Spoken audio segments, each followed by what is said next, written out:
కర్మ ఎవరిని విడిచిపెట్టదండోయ్. ఒకవేళ భగవంతుడైనా కాస్త ఎక్స్క్యూజ్ చేస్తాడు, కొంచెం కన్సెషన్ ఇస్తాడు, కొంచెం ఎగ్జంప్షన్ ఇస్తాడు. కర్మ చస్తే ఇవ్వరు.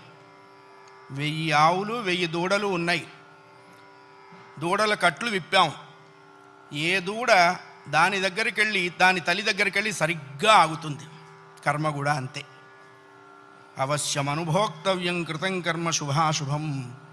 వండిన అన్నం తినలేకపోవచ్చు, చేసుకున్న కర్మని అనుభవించక తీరదు. చాలామంది కొన్ని అనవసర మాటలు మాట్లాడుతుంటారు. బ్రతకదలుచుకోలేదు, చచ్చిపోదాం అనుకుంటున్నా.